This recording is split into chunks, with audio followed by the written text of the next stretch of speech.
Hola, ¿qué tal? ¿Cómo les va? Bienvenidos como siempre a una nueva entrega de Directo a la Fuente, cuando traemos un tema a la mesa y vamos directamente a los protagonistas, a los que nos pueden despejar las dudas directamente sin buscar intermediarios. Esa es la idea de esta propuesta que trajimos a la pantalla, y en el día de hoy vamos a hablar de algo que nos incumbe a todos, porque todos somos usuarios consumidores, y vamos a preguntarles si hay diferencia con clientes. Según algunos, un término que ya no se debe utilizar, y vamos a tratar de explicar el por qué justamente. En esta oportunidad nos visita una persona que ya estuvo en la primera temporada con nosotros. Hablamos de Nicolás Centeno. Él es uno de los defensores del pueblo que tiene Salta, adjunto en esta oportunidad, pero también que pertenece a una federación a nivel nacional de defensores de consumidores, defensores también del pueblo, y que abordan diferentes temáticas que terminan afectando a los, como decíamos, usuarios y consumidores, y que tratan de revertir esa situación, siempre apuntándole a lo que son los derechos, a tener conciencia, a ejercerlo, antes de caer justamente en algún tipo de engaño o estafa, según las situaciones. Así que tenemos mucho para hablar, para informarnos y para recorrer en esta nueva edición. Quédense.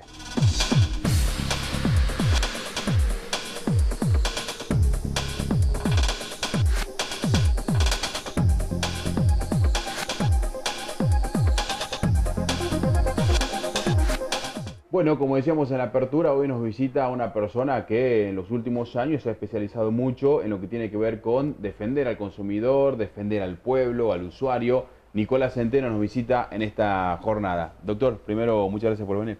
No, muchas gracias por la invitación. Es siempre un placer venir a este programa. Bueno, ya en la primera temporada nos habías visitado, hablamos de diferentes cuestiones, y que podríamos decir que un poquito más de un año después, en esta segunda temporada, son temas que siguen latentes. Digo lamentablemente porque se sigue peleando, ¿no?, por los derechos de los consumidores, de los usuarios, y siempre estás allí en el ruedo. Sí, la clave de estos tiempos, digamos, en épocas de crisis, la clave está en el consumidor. Digamos. Hay que ver que una persona normal, el 80% de sus problemas son con actos de consumo. Ya sea porque me subí al ómnibus y el ómnibus justo no tenía crédito en la tarjeta, pagué con una tarjeta de crédito, me llegó el resumen, me vino un cobro indebido, o simplemente compré algo y no era lo que yo esperaba y no me está atendiendo la garantía que tenía el producto. Y después, bueno, los servicios públicos, esto que tanto nos cuesta a los argentinos entender, de que el servicio público tiene que ser prestado de manera eficiente, accesible, y cuando decimos accesible no significa que sea barato, claro, sino que tenga la posibilidad uno dentro de sus ingresos de poder pagarlo, y si realmente hay algo que necesite, que el Estado también pueda suplirlo. Eso le está costando mucho a la gente entender, no solamente a la gente, sino también a los gobernantes, que es lo que muchas veces motiva la actuación que tengamos ahora con Protectora. Claro. Para aclarar, porque hace poco leía de otra persona que también se ha dedicado mucho a lo que es la defensa de los consumidores. Hablamos de Daniel El Colo Paganetti, y me llamó la atención algo que él posteaba en las redes, que ya debería de utilizarse, debería dejar de utilizarse el término cliente. Considera que ya quedó desfasado, ya no existe, ahora hay otro modo, que es el de usuario y el de cliente, el de consumidor, pero no el de cliente. Para que le expliquemos a nuestra audiencia, ¿por qué eso? Recién decías totalmente, ¿qué vendría a ser cliente? ¿Por qué ya no cliente? Primero, en términos de servicios públicos, que le digan cliente, es faltarle el respeto, por ejemplo, a la gente que está en la parte privada y que tiene que pelear con otro y empezar a diferenciarse y hacer todo un sistema de marketing. Que servicios públicos se prestan en una condición, ya sea de exclusividad, se le entrega también no solamente el monopolio, sino también se le reconoce hasta una ganancia por lo que está haciendo. En ese sentido, los que somos todos usuarios. No podemos, hay servicios públicos que no podemos optar. Uno es el agua, o sea, nadie puede vivir sin agua, a menos que no sé cómo la consiga. Y otro, los tiempos modernos son de electricidad. Podemos decir que el gas Sí, hay sustituto del gas, pero energía eléctrica y lo que es el agua son servicios públicos que sí o sí son esenciales. Ya no concebimos una vida civilizada si no tenemos esto. Claro. Eso no tienen. Estas empresas tienen que empezar a ver que no tienen clientes. Usted, la gente que nos está viendo, no tiene la opción de decir, yo me quiero ir con la distribuidora que está en tal lado. No, lamentablemente va a tener que aguantar la distribuidora que le tocó en este lugar, que no tiene competencia, que no tiene diferenciación y que tiene un acto monopólico y en el cual el Estado tiene que estar presente para regular esta desigualdad. Claro. Es decir, entonces, el cliente sería alguien que también saca provecho en ganancias de una empresa, de una prestación. El cliente es aquella persona que asiste, que puede elegir dentro de un abanico de opciones, puede elegir a qué prestador puede tener. Puedo ser cliente de una telefonía celular. Ajá. Tengo 3 para elegir. Claro. Puedo ser cliente de un servicio de internet, por ejemplo. de televisión por cable también, porque tengo un abanico para elegir. Ahí sí hay competencia. Ahí verdaderamente los problemas, cuando uno da un mal servicio, inmediatamente ve cómo migran sus usuarios, pasan a otro lado. Ajá. Entonces, ahí tenemos clientes. Cuando somos cautivos, cuando no tenemos esa opción, somos usuarios, somos consumidores. No hay posibilidad de que yo tenga ni siquiera la opción, digamos, de decir, bueno, está bien, ahora me desengancho, porque si no, estoy al margen de lo que es la vida, moderna. Claro. Y, por ejemplo, en los supermercados, ¿uno qué vendría a ser? Cuando tiene la opción de elegir. Uno es un cliente. Ahí es un cliente. Ahí yo lo diferencio como cliente.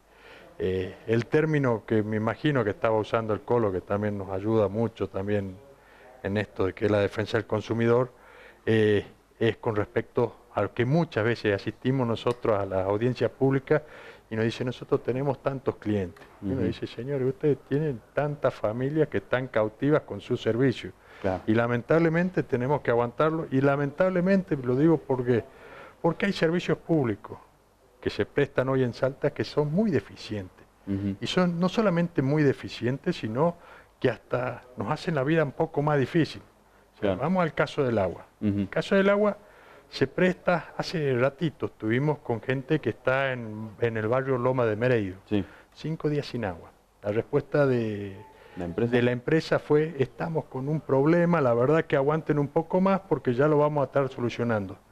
Inmediatamente uno habla con la gente del ente y el ente dice, están tratando de solucionar. Bueno, estamos en el mientras, digamos, esto de solucionar. La otra pregunta que es inmediata para el usuario, ¿esto me van a cobrar todo o van a tener también una interrupción por estos días porque no me están prestando el servicio que ustedes se comprometen a prestarme? Los dos, pero, o sea, tanto el ente como la prestadora de agua dijeron, bueno, eso lo tendríamos que ver. No tienen que ver. O sea, justamente, o sea, digamos, si uno contrata una prestación de un servicio, es para que se lo presten con continuidad. Lo que pasa es que tenemos una empresa de agua que hoy a la mañana estuvimos revisando porque varios vecinos nos decían, nos quedamos sin agua porque hay un montón de pérdidas. Hoy en el Granbur detectamos más de 40 pérdidas. Claro. Entonces cuando íbamos con los vecinos, acá hay una, y salían chorros de agua de todos lados. Entonces cuando uno viene y dice, ¿qué pasa? Y veíamos 3 metros más adelante un agujero hecho por Agua del Norte, que nunca lo tapó, y le hace la vida más difícil a los vecinos. Entonces eso es lo que tenemos que ver. Eso es lo que tiene que centrarse hoy en día las personas que están administrando a esta provincia. Tienen que ver que los servicios públicos primero se presten dentro de la máxima eficiencia que puedan tener. Y si no se pueden prestar, hacer una parte de la sinceridad que uno tiene que tener y decir, bueno, vamos hacia este norte, vamos a hacer esto. Si le pedimos sacrificio a la gente, también hagamos sacrificio de esto. Entonces, hoy en día, un servicio de agua que es caro, ineficiente y que tampoco el ente regulador, que es el que nos tiene que defender, define cuándo uno tiene derecho a reclamar por la tarifa.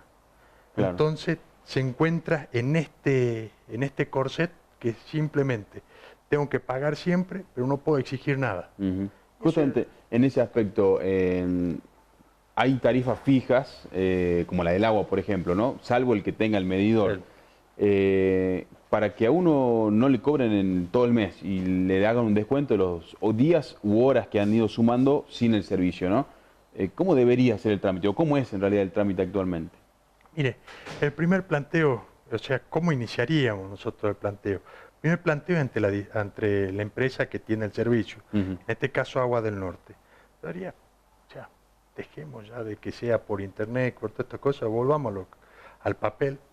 Notita al papel, señor director, presidente de Agua del Norte, vengo de tal día hasta tal fecha, no tengo agua, solicito que se me descuente de la factura por tantos días. Muy bien, se presenta, la empresa le va a decir, ¿sabe qué? Yo no puedo tocar las tarifas, a mí me la pone el ente regulador. Inmediatamente me voy al ente regulador y le digo, de tal día a tal día, yo no tuve agua, usted me tiene que dar esta respuesta. Y es una obligación de parte del ente. Claro. No es que es hay un enriquecimiento sin causa si le estoy dando esto. Eso es lo que tenemos que hacer y lo que les pido hoy en día, digamos así, a la gente es que lo haga por escrito. Claro. Que volvamos de nuevo al sellito, que volvamos el recibido, que guardemos. ¿Y se da así o no? Hay muchos que están haciendo... El que reclama, digo, ¿obtiene después un descuento, una bonificación? Nosotros hicimos una vuelta, yo estaba en un momento en la Defensoría del Pueblo, estaba a cargo. Me acuerdo que estuvimos una parte muy seria que fue el barrio El Mirador y también barrio Autódromo, que también tenían solamente unas pocas horas a la noche nada más para tratar de llenar el tanque y todos tenían bomba, así que era la lucha quién llenaba primero el tanque porque si no le robaba el agua al otro. Claro. Entonces, una vuelta en una reunión con todos los vecinos, llegamos, hicimos el planteo y el ente les reconoció, no les cobró durante 4 meses, que fueron los meses que realmente esta gente tenía el problema, que son justamente los meses de verano, claro, donde uno más problemas tiene y más agua necesita. Sé que hubo y la gente venía y me decía, si no nos están cobrando, nos gustaría que nos den el servicio. Pero la respuesta que uno le podía decir, sí, el servicio se lo tienen que dar, pero mientras no se lo den, por lo menos no se lo están cobrando. Claro, y después en los otros casos, tal vez aislado, que el vecino reclama nada más, ¿obtiene la respuesta o al no obtener respuesta va a defensa del consumidor, a defensa del pueblo? ¿Están consiguiendo la respuesta o no? Lo peor que le puede pasar a la gente es no reclamar. Claro. O sea, si yo me quedo en mi casa y digo, bueno, ya está todo arreglado, todo esto, la respuesta es que no va a pasar nada. Y los números de reclamo uno lee mucho en las redes o en los mensajes que llegan a los programas de radio y televisión, que la gente dice, tengo una denuncia hecha hace una semana y todavía no obtuve respuesta. ¿Qué le falta a esa denuncia? ¿Qué es lo que tenemos que hacer? Lo que pasa es que tiene que también haber parte de la cultura del consumidor, tienen que hacer que también los usuarios tengan también la posibilidad de conocer cuáles son sus derechos. Cuando uno hace una denuncia, tiene el número de reclamo, pasa una semana, inmediatamente hay que empezar a hacer la denuncia y ver cuáles son, ver si el ente me está dando respuesta. Entonces hago, con la denuncia tal, no obtuve respuesta, vengo acá, que usted venga. El ente tiene que buscar ese número de reclamo, buscar esto y darnos una respuesta. Claro. Para eso existe. Esa es la función principal del ente. Es decir, una persona común y corriente que tiene su economía ajustada a más no poder hoy en día,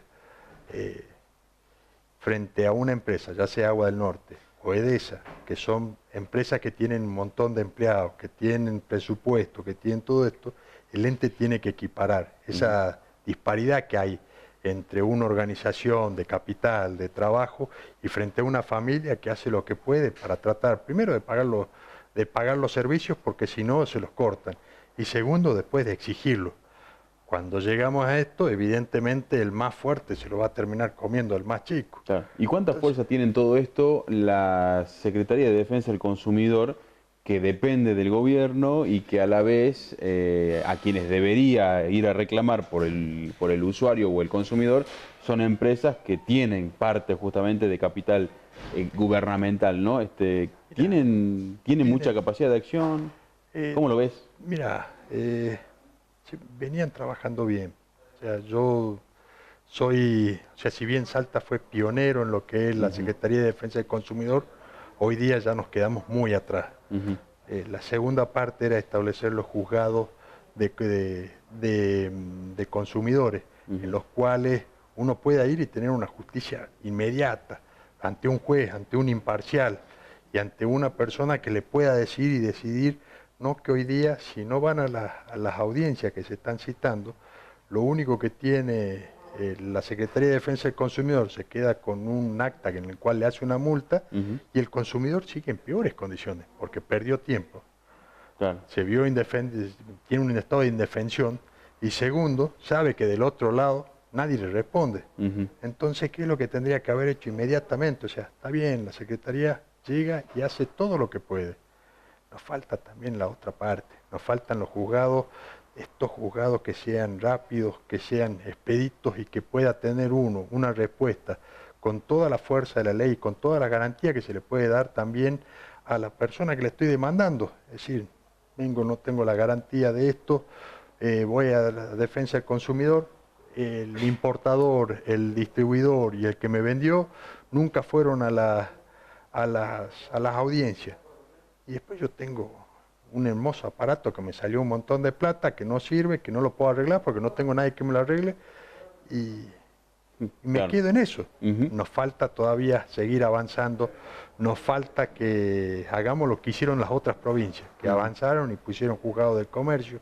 La especialización también trae lo que es cuestiones técnicas que hoy les tenemos que estar explicando a un montón de jueces.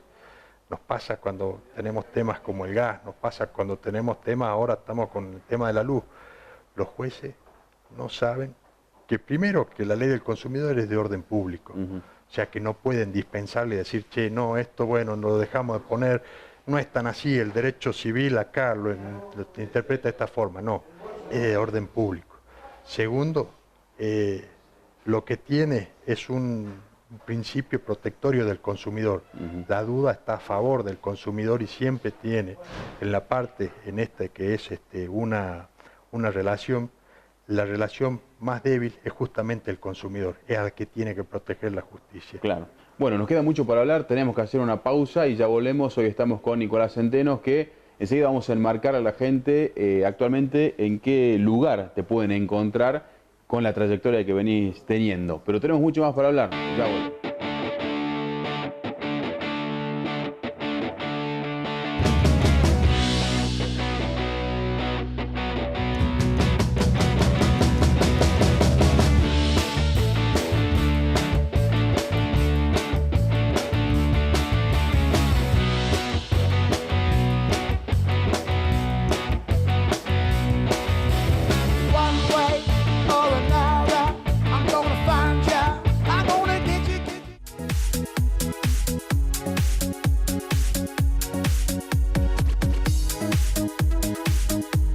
Ya van 10 años consecutivos en los que el turismo crece. Este invierno, la temporada dejó 717 millones de pesos de impacto económico. Tuvimos 253.600 arribos, 67.000 personas fueron a nuestros museos y 6.553 al tren de las nubes. Más allá de números, el verdadero éxito es tuyo. Siempre lo dijimos, vienen a disfrutar de nuestro paisaje, pero se quedan y vuelven por nuestra gente. Porque los salteños, con nuestra cordialidad, hospitalidad y con el orgullo que sentimos por lo nuestro, hacemos que cada turista sienta que siempre lo estamos esperando.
Bueno, volvemos con este segundo segmento de Directo a la Fuente, en el que estamos hablando de todo lo que nos debería interesar, que tiene que ver con nuestros derechos de consumidores, usuarios y en algunos casos clientes también, porque recién mencionabas en el bloque anterior la conciencia que hay que tener con los derechos que tenemos, ¿no? Los consumidores, los usuarios, los clientes, y que tenemos que ejercer.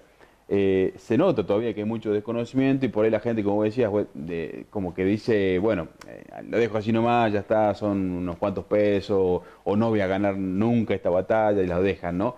Pero se puede. El tema es que uno solo contra estas empresas grandes no va a poder. Si todos se unen, los usuarios, los consumidores, pueden elevar las voces, ¿no? En lo que es la formación del consumidor, usuario, cliente, ¿cómo ves que viene ese aspecto de brindarle la herramienta de conocimiento?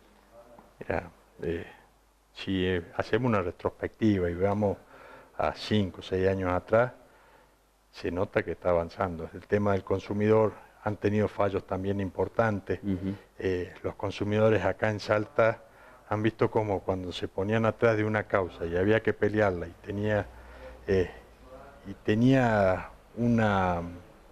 un sentido la causa, veían que iban consiguiendo progreso.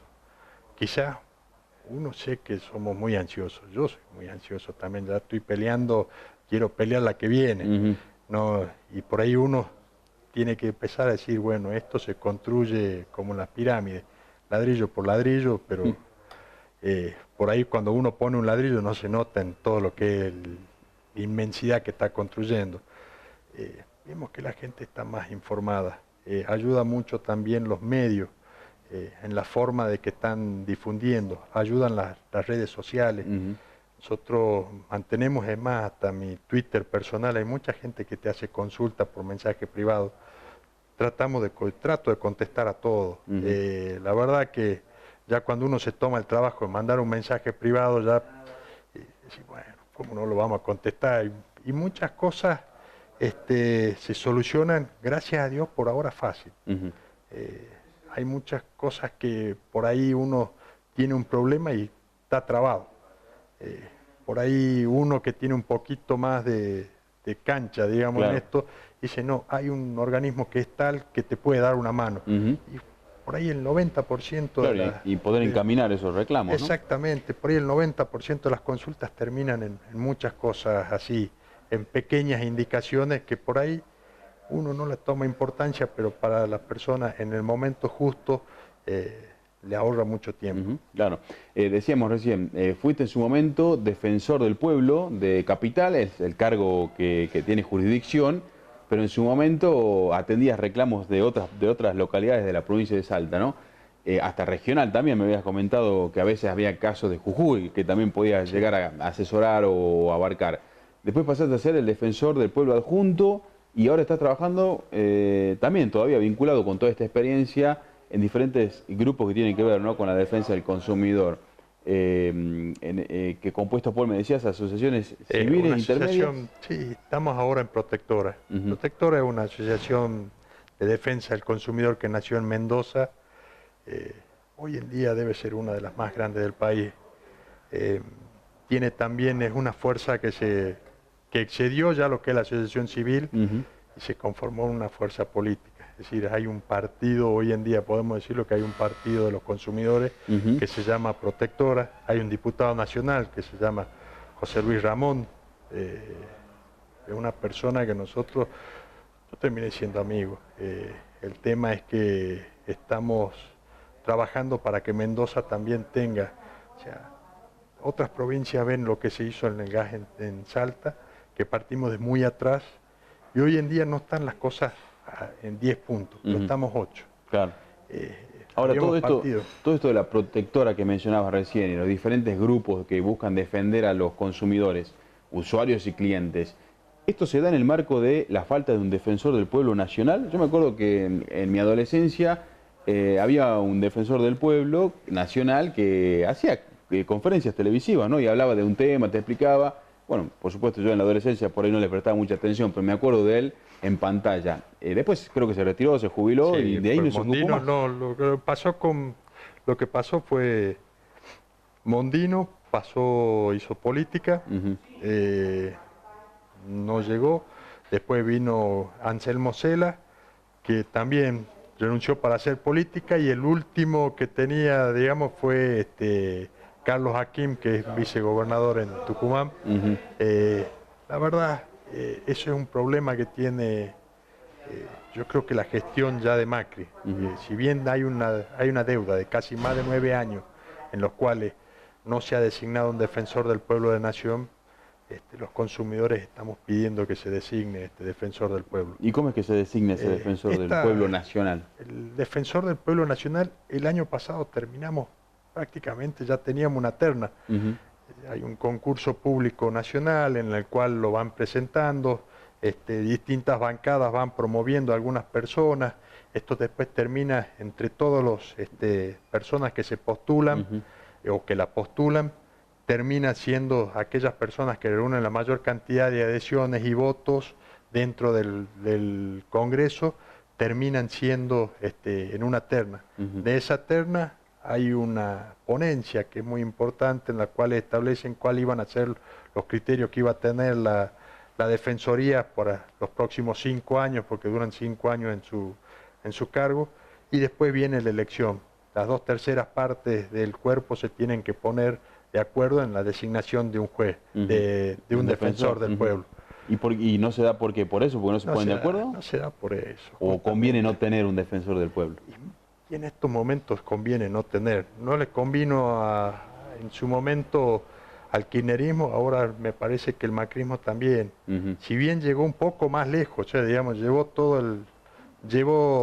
hasta las puertas hasta las puertas, exactamente. Iba para diciembre. La verdad, habían 3 postulantes, de los cuales había un cordobés, estaba el defensor del pueblo de Ciudad de Buenos Aires, y estaba, no me acuerdo quién era, había otro más también. La cosa es que siga Céfalo. No hay nadie. Céfalo. Hoy en día también tenemos que hacer de nuevo la terna, tenemos que hacer todo, y lo que es peor, no hay todavía dentro de lo que es el Congreso, todavía los diputados no tienen esa necesidad, todavía no tienen la vocación de nombrar un defensor del pueblo. Pero sí, ellos después se exponen, ¿no?, en las sesiones diferentes cuestiones que tienen que ver con los derechos de los consumidores. El caso más reciente es lo que pasó con el gas, que se buscó que se pague en 24 cuotas un resarcimiento. Bueno, ahí sí, ¿no? Salen los legisladores, uno lo ve en los programas, lo ve en las redes sociales. Y qué importante sería que ellos son los que tienen el poder de designar un defensor del pueblo que pueda ser el que represente justamente a todos. Es como contradictorio, digo. No, exactamente. Eso es una deuda que tiene también la política con la sociedad civil. ¿Qué es lo que tenemos que hacer? Dentro de poco va a haber elecciones. Lo que hay que hacer es empezar a pedirle, no solamente que designen un defensor del pueblo de Nación, sino también que Salta tenga un defensor del pueblo provincial. Es importante. La Defensoría del Pueblo funciona, yo ahora que estoy afuera y que lo veo de afuera, hace poco tuvimos el tema del gas. Es mucho más fácil, siendo defensor del pueblo, arreglar los problemas de los salteños que estando afuera. Por más que a mí me conocen, por más que uno tiene ya... Sí, pero falta el gancho y el sello, como se dice. Falta muchas veces esa chapa que te da, ese plus que te das de decir soy el defensor del pueblo. En Capital Federal es muy importante y uno siente la diferencia. Nosotros estamos en estos momentos tratando de hablar con el secretario el secretario Guasel, porque en la última conferencia de prensa habló de lo que era una tarifa plana del gas. Eso nos tiene muy preocupados a nosotros los salteños. ¿Por qué? Porque empezamos a abandonar algo que nos costó mucho, que fue que tengamos consumos medidos en Salta. ¿Tarifa plana qué sería? ¿Como el agua? Tarifa plana sería hacer una ponderación de cuánto puede consumir una familia y de ahí dividirlo entre 6 bimestres y ahí establecer una tarifa y decir, bueno, usted va a pagar 2.000 pesos todos los meses. Claro. Independientemente de qué es lo que consuma, qué es lo que no consuma. Por supuesto que esas estimaciones nosotros siempre sabemos que son en contra de lo que son los intereses del consumidor. Entonces, si bien se puede mejorar la forma de facturar, lo que se está tratando, si se hace una tarifa plana, es de mejorar la situación económica de las empresas, porque tienen problemas financieros en el verano cuando la gente casi no consume gas porque no hay necesidad. Entonces ven menores ingresos y tienen que afrontar las mismas cargas que tienen durante todo el año.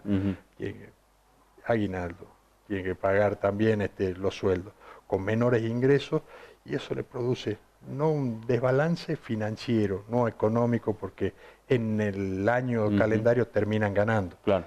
Hoy en día, cuando vemos cómo están las empresas energéticas cotizantes, si bien han bajado mucho, en lo que va del año han tenido una suba muy importante. Entonces nos decía que está esta intención de la tarifa plana en el gas, pero ¿es una propuesta, es una idea o ya se presentó algo? Mire, lo dijo en la conferencia de prensa cuando explicaba estas benditas 24 cuotas. Esto es importante, lo estamos pidiendo, estamos trabajando también con la gente de Mendoza también, porque ellos también interpretan de que es algo desventajoso para el consumidor. Por ahí si hay alguien del otro lado, digamos, de la pantalla y dice, yo quiero esas 24 cuotas, que sea opcional. Que pueda hacerlo opcional, pero yo le recomendaría, o sea, no hay nada como saber que uno qué es lo que está consumiendo y que lo que consumió lo pagó. No que hay una ecuación en la cual dice, yo le voy a ganar al sistema, voy a consumir más de lo que me estimaron. Yo creo que la estimación va a ser lo suficientemente generosa como para que esa posibilidad de que yo le gane al sistema sea menor. ¿Por qué decías que sea opcional pagar estas 24 cuotas? ¿No había quedado? No, perdón, me equivoqué, tarifa plana. Ah, pues no, la 24 cuotas es una anécdota. Ese es otro tema, claro. Eso, para dejarlo claro entonces, que sea opcional y que quiera pagar tarifa plana o tarifa fija. O tarifa medida. Medida. Exactamente, de acuerdo a los consumos que tiene cada uno. Si bien tiene la desventaja de que en invierno por el mayor consumo se dispara la tarifa, en verano también se compensa porque tiene menores consumos. Claro. Ahora, el tema de los aumentos que justamente se dan cuando está llegando el otoño y ahí aumenta la tarifa de gas, ¿no? Sabiendo que uno va a consumir más, digo, ¿eso también hay que analizarlo o ya queda libre de decisiones del mercado, de los prestadores? Mira, eso se estableció después de la causa CEPI. Se estableció de que iban a haber aumentos cada 6 meses. Para el año que viene tenemos una audiencia pública en abril y tenemos otra más en octubre. Ya las fechas ya han quedado marcadas, ya están fijas. Falta fijar cuáles van a ser las fechas que se van a tomar ahora para el 2020 en adelante. Pero esas son las fechas que se van a establecer en las cuales uno va a tener la audiencia pública. Son los momentos donde uno tiene que empezar. Hoy estamos trabajando para la próxima audiencia pública que va a ser las tarifas planas. O sea, ya estamos haciendo las presentaciones. Si me quedo con que en abril, los primeros días de abril, voy a la audiencia pública, la tarifa plana ya está hecha. Claro. Entonces, bueno, habrá que ver qué sucede en ese aspecto, ¿no? Se nos va pasando el tiempo, nos va a quedar el último bloque en el que vamos a hacer un paneo por diversos temas para despejar muchas de las dudas de la gente y aclararle también un poco el panorama con Nicolás Centenos, que nos visita en el día de hoy. Ya volvemos.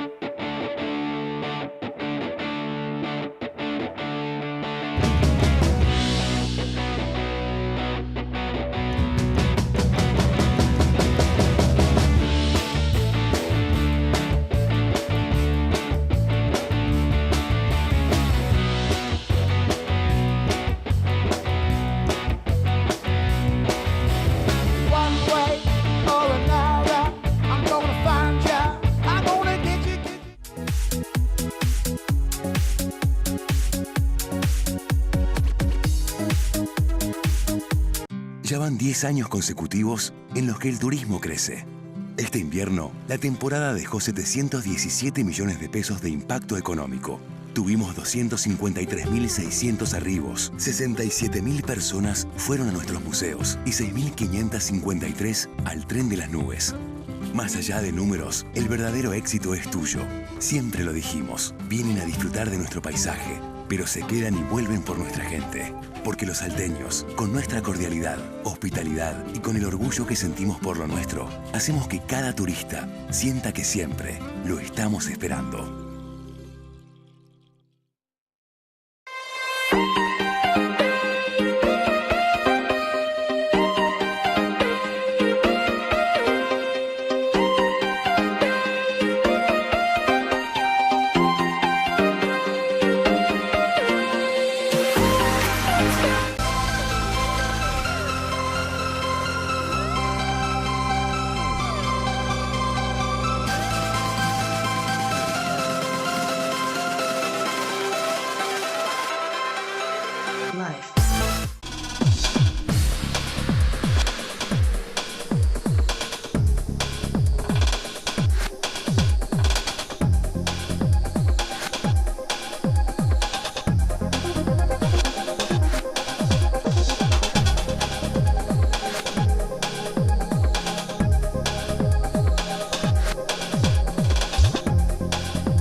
volvemos con el último segmento para relacionar con lo que veníamos hablando, para cerrarlo, al tema de la tarifa plana o por Consumo medido. ¿no? Consumo medido. ¿Te parece que se debe ya implementar de una vez por todas el medidor en el servicio del agua o no? No sé, depende de la situación. Hoy en día hay una gran injusticia con aquellas personas que tienen medidor. O sea, la persona que tiene medidor tiene un servicio que, aparte de ser malo, es muchísimo más caro que el que tiene una tarifa plana. En ese sentido, lo que tiene que hacer, sí, el agua es un recurso que nos está costando a todos. Creo que es importante de que vayamos hacia un consumo medido. Un consumo medido en los cuales sea abarcativo de todas las personas, no como es ahora, que directamente la empresa cobra por cada metro que estoy consumiendo, sino como era antes, digamos así. En la última audiencia pública se sacaron los 10 metros cúbicos que tenían dentro de lo que era el costo fijo, el cargo fijo que tenía el servicio, y se implementaron estas cargas que tienen ahora por inversión, cargas que tienen también por futura ampliación. La verdad que la tarifa del agua, en la última audiencia pública hicieron lo que quisieron. Creo que es más justo para todos y es para que nos alcance el agua para todos, que vayamos todos a un servicio medido. ¿El tema es el cobro de qué? ¿Del metro el cúbico? El tema es que hoy la gente que paga el metro cúbico es menos del 20%. Entonces tenemos que universalizar lo que es el tema de los medidores, establecer una tarifa mucho más justa en la cual tengamos y veamos cuáles son las personas que verdaderamente hay que cuidarlas. O sea, podemos ser jubilados, podemos hacer también personas que necesiten un mayor requerimiento, tengan una mayor atención en cuanto a su consumo. Y después de que la gente mida también sus consumos, porque el agua es un servicio que en todo lugar del país, o sea, es un servicio escaso. Hay que cuidarlo, y yo creo que lo que se está haciendo hoy no va hacia el cuidado. O sea, hoy día vimos, le conté hace poco, 40 pérdidas de agua solamente en el Granbur. Y agua potable. Y encima, agua potable. Tratada y todo el tema. Y no solamente eso, sino que es agua que no le llega a los vecinos. Necesitamos también de que la empresa, antes de empezar a poner los medidores, antes de empezar a hacer esto, haga una muy buena inversión en lo que sea la red que está teniendo, y que no hace inversiones. Vemos que rompe las calles, deja las calles después rotas, y después como si no tierra de nadie. Entonces, la empresa de agua tiene que empezar a ayornarse y empezar a mirar a los salteños no solamente como clientes, sino como usuarios, y empezar a respetarlo. Respetarlo en el sentido de decir, bueno, te doy el servicio. Respetarlo en el sentido de decirle, bueno, si vamos a ir a un consumo medido, vamos a hacer que más o menos el 90% de las personas tengan consumo medido. No vamos a hacer esta discriminación, porque la persona que paga consumo medido hoy paga el doble de lo que paga una persona que tiene una tarifa plana. Y eso es muy injusto, porque muchas veces nos toca vecinos, paredes por medio, uno que tiene medidor y otro que no, y las diferencias son atroces. Entonces, si no tendemos a la universalización de lo que es el consumo medido, tendremos que hacer lo que nadie pague consumo medido, hasta tanto la empresa se ponga los pantalones largos y empiece a medir y a dar un buen servicio. Claro. Bueno, otro tema tiene que ver con los consumidores y usuarios particularmente. Por ejemplo, ahora el transporte urbano, ¿no? La gente, cuando el año pasado se le dijo va a aumentar 50 centavos hasta julio del 2018, la gente dijo, bueno, 50 centavos no lo voy a sentir, terminaré pagando cerca de 10 pesos para julio. 9,70. Claro, pero de repente el dólar, la quita de subsidio, y esto sigue, ¿no? Y parece que va a seguir un buen tiempo, y la tarifa hoy ya está rondando los 12 pesos y parece que va a seguir, ¿no? ¿Qué hacer ante esa situación? ¿Se puede hacer algo desde Protectora, por ejemplo, defensa del consumidor, de defensa del pueblo? Hay que empezar a plantear, yo creo que el tema de lo que es el transporte público, hay que empezar a plantearlo desde otro punto de vista. Creo que este sistema de saeta, en el cual nosotros estábamos pagando por kilómetros recorridos y no por pasajeros, ha llegado ya, no hace falta que diga que está caduco. el propio gobernador reconoció que tenemos el boleto más caro del país, 40 pesos nos sale a los salteños cada vez que nosotros nos subimos al ómnibus.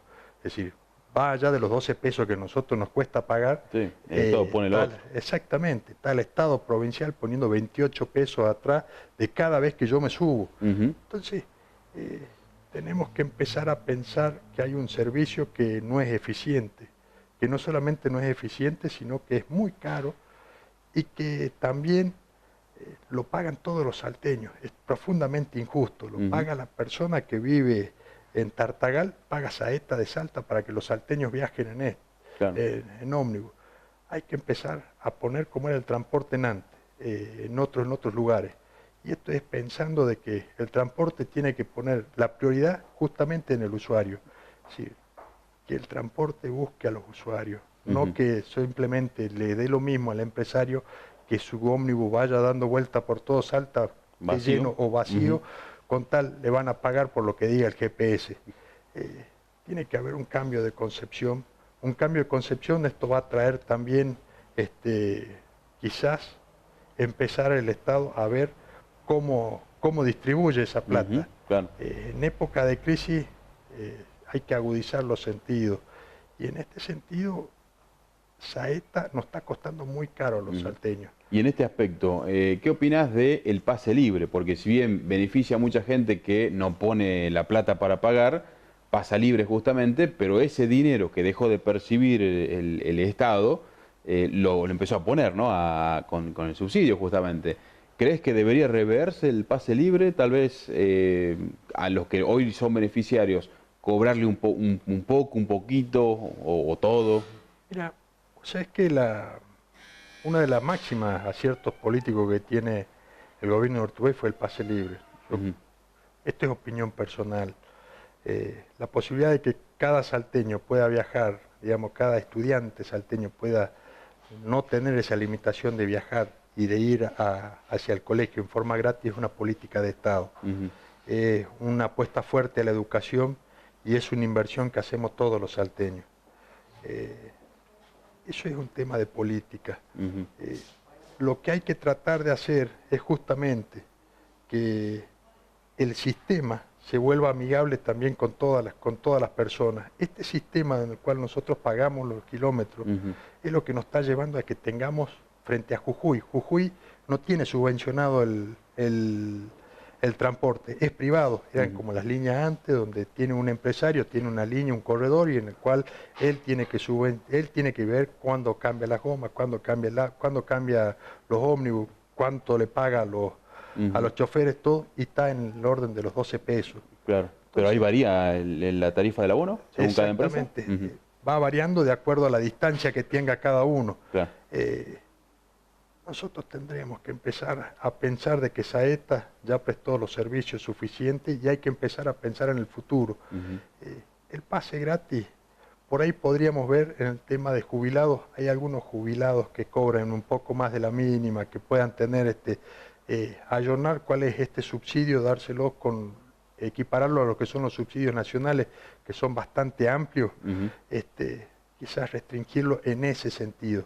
¿En cantidad o en que pague alguno y otro no? No, en que pague algunos, aquellos jubilados que están cobrando 2 veces la mínima o 3 veces la mínima, que puedan pagar, o sea, ellos pueden pagar un boleto, que si quieren subir al ómnibus puedan pagar un boleto. Y en los estudiantes puede pasar lo mismo, porque hay estudiantes que van a la misma universidad, supongamos, pero de diferente recurso económico. También pueden tener, o sea, yo soy de la idea que esos temas políticos, esto es una inversión, lo tenemos que ver como una inversión.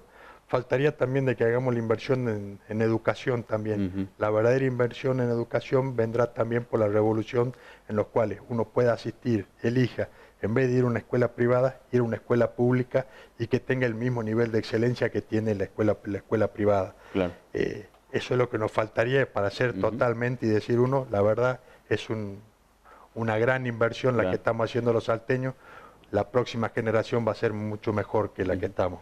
En la torta de ingresos del transporte público, ¿lo que uno paga de boleto sirve para compensar todo lo otro? Porque pregunto si es parecido al sistema del suministro del agua. La empresa dice, con la tarifa que la gente paga no podemos cubrir todo, necesitamos algunos aportes del Estado, ¿no? En el colectivo, digo, en el transporte urbano, ¿es parecido? Sí, ¿Con pagar el boleto cubre todo? Con la salvedad de que el agua distribuye solo menos del 40% del agua que capta, o sea, tiene un 60% de pérdida, lo cual lo convierte en un mal sistema en cualquier lugar del mundo. O sea, un sistema normal pierde un 20%, digamos, en estado óptimo. Acá nosotros derrochamos verdaderamente el agua. En el tema de lo que es el transporte público de pasajeros, el Estado pone las 2/3 partes de lo que vale el boleto. Y lo pone porque se organizó de esta manera, es decir, estos corredores en los cuales no obedece a una cuestión de mayor ingreso a raíz de los usuarios que ingresan, sino a una cuestión de comodidad, de ir empezando a ver dónde está asfaltado, cuáles son las cuestiones, dónde voy a romper menos el ómnibus, porque es del Estado, también es también de nosotros.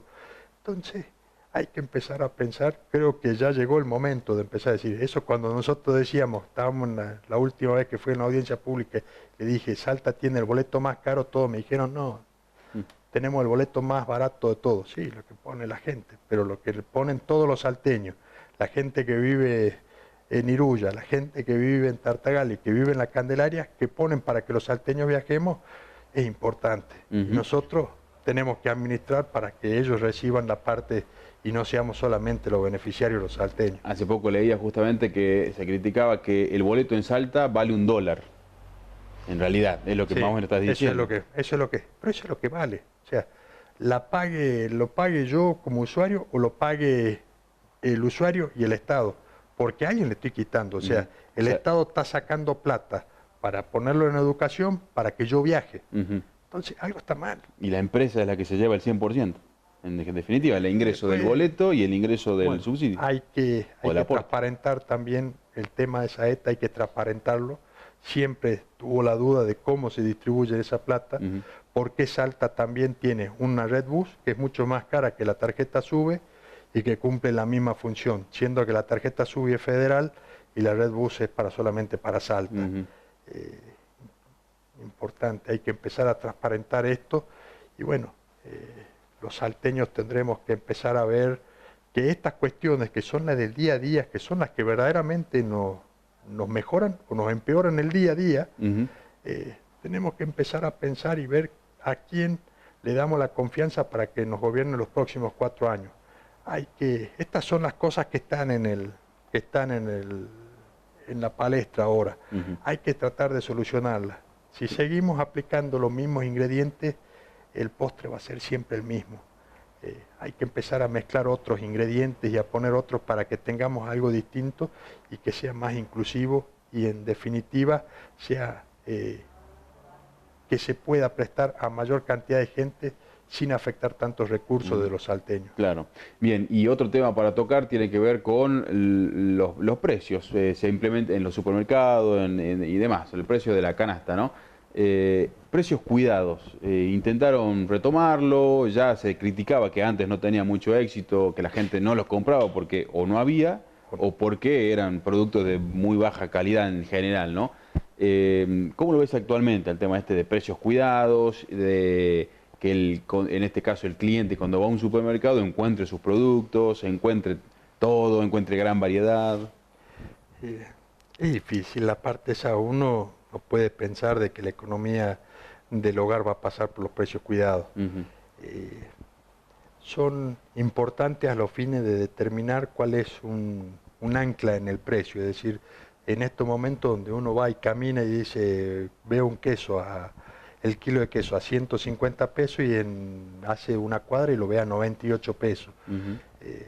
Los precios cuidados sirven como referencia.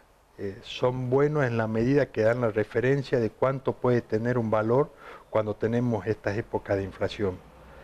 No son la solución, comparto que nunca han sido la solución y tampoco han logrado derrotar la inflación. Es más, venimos con precios cuidados de hace prácticamente casi 12 años y sin embargo seguimos nosotros luchando contra este flagelo que es la inflación. ¿Y el mensaje de la gente cuál sería? Que si va a un supermercado y ve pocos productos y es eso nada más lo que hay, bueno, que elija lo que más le convenga o que siga buscando, caminando. La gente hay que empezar a ver, hay algo que está bueno, digamos así, yo siempre le digo por ahí a la gente, le digo, miren, tiene un nieto, usted, bueno, tiene internet, gracias a Dios mucha gente está teniendo internet en su casa, hágale al nieto que busque y que compare los precios dentro de los súper, a ver cuál es lo que usted puede buscar y vayan haciendo compras, cuáles son las compras inteligentes. Hace poco salió un dato que salía en uno de los principales matutinos de Buenos Aires, en los cuales decía que la compra era de ocasión y que los argentinos habíamos mudado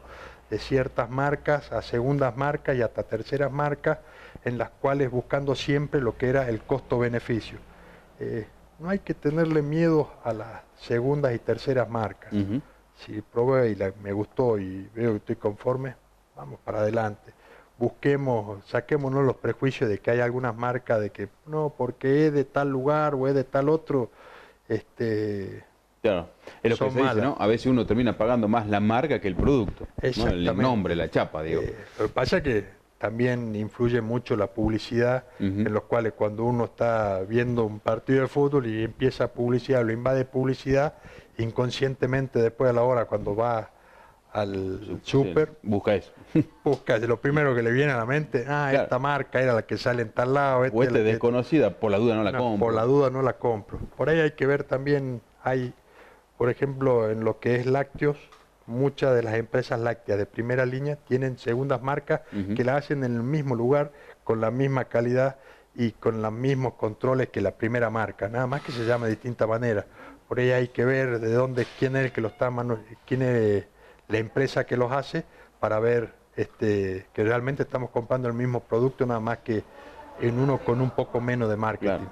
Bueno, nos quedaron algunos temitas por afuera, pero pudimos hablar de mucho y de varios temas también. Se nos terminó el tiempo, así que Nicolás Centeno hoy con nosotros, te agradezco nuevamente la visita. No, pero muchas gracias, Gonzalo. Será hasta la próxima, seguramente es un tema que quedará siempre para hablar, ¿no? Siempre en el tintero. El tema de los consumidores, clientes y usuarios. Nosotros hasta aquí llegamos con esta nueva entrega de Directo a la Fuente. Será hasta la próxima cuando planteemos un nuevo tema de interés general.